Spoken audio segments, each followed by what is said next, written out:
Hey, welcome back. We got a little holiday special for you today. I went out of my chronological order because it was Christmas and I was with my family and we decided we wanted to watch a Christmas horror movie. And I decided I would go back and watch the oldest Christmas horror movie that I could find. And that happened to be 1972's Silent Night, Bloody Night. And I said, hey, this is 1972, so let's watch it, and then I'll do a video. So this was originally released as Night of the Dark Full Moon, produced and distributed by Canon, the Canon Group. This is their oldest horror production. Canon is known for releasing and producing Texas Chainsaw Massacre 2, Life Force, and the Invaders from Mars remake from the 80s. All three of those produced by, or I should say directed by, Tobe Hooper.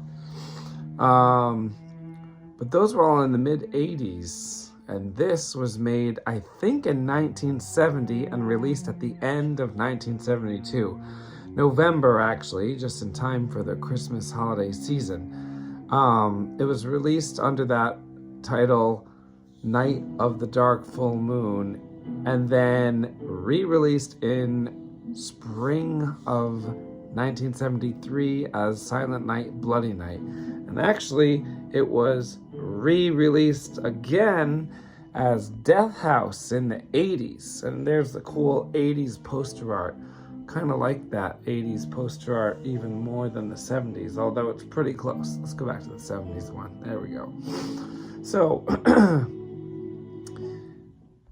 Silent Night, Bloody Night, it has mostly unknown actors. Let's see, her name might be up here, but I don't see it.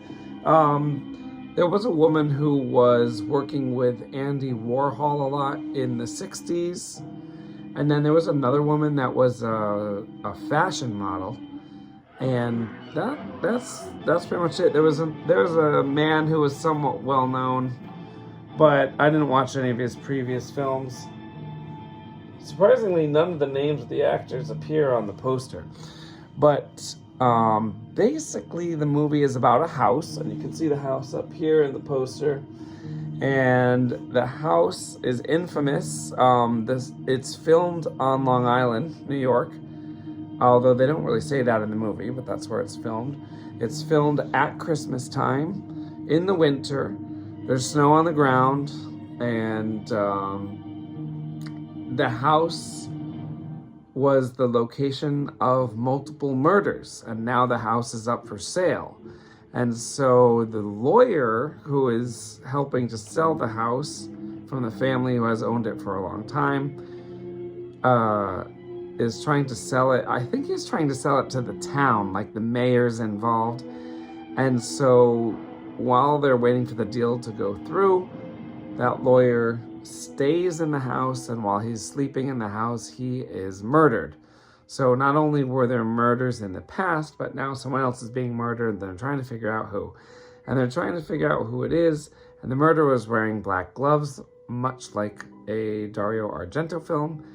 And we, the audience, don't know who it is.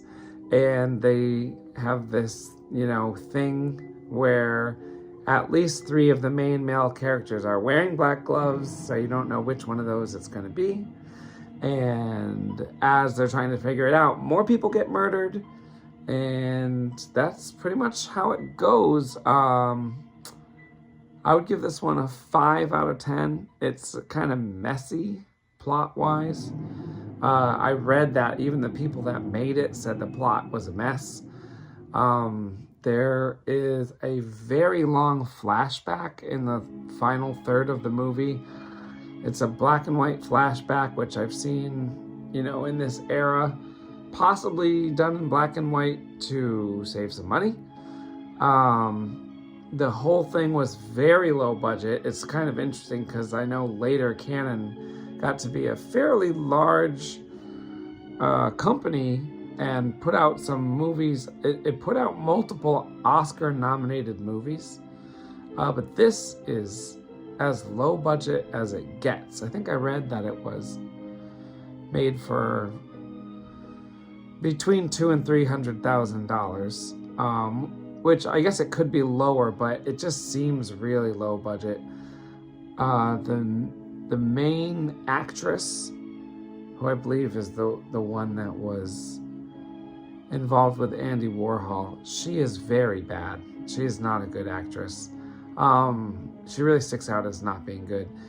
So that made it kind of rough.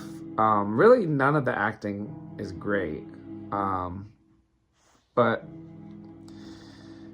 it was okay. There was one scene where the axe murder, was like really gruesome and somewhat shocking. So that was kind of interesting. There were a couple other things. There's a part where someone breaks a wine glass and then sticks someone in the face with it, but you barely see it. It's kind of interesting because even though this came out in late 1972, that makes me want to say that it's heavily influenced by Dario Argento, but apparently it was made in 1970, but probably towards the end of 1970, and I think The Bird with the Crystal Plumage was probably seen by the filmmakers here. Another piece of information that's worth mentioning is that some people say this is the first slasher film, which if you watched all of my videos, you know that I've already said that there were some slasher films that appeared before this, although maybe they were made after it, but they appeared and were released before it. So it's one of the first ones. It definitely is a slasher. Yeah, it's okay. You know, it's all right. Oh, one more thing. John Carradine shows up in it, which is really funny. John Carradine, if you don't know, was Dracula twice in the 1940s in the Universal Dracula Wolfman monster mashup movies. And he definitely has appeared in more movies that I've watched where I didn't even know he was going to be in them than any other actor. In fact, this is the 40th movie I've seen that had John Carradine in it. And I don't think I watched a single one of those movies because John Carradine was in it. He just appears, and it's all different genres, but especially horror. And I said this in another video, but he was on record as saying that he did not even like horror. He did not like doing horror movies, but he was one of these actors that would do literally anything for a paycheck.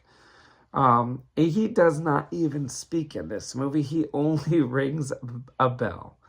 And his character disappears at one point in the movie, never to reappear again. Strange character. Funny that John Carradine's in it. Accidental horror legend, John Carradine. So that's basically it. I gave it a 5 out of 10. This movie is in the public domain, which means you can actually stream it on pretty much any platform you can think of. So, it's kind of worth a watch because it's the first Christmas horror movie, or the first full-length Christmas horror movie. Definitely worth a watch this time of year, but don't go in with your expectations too high.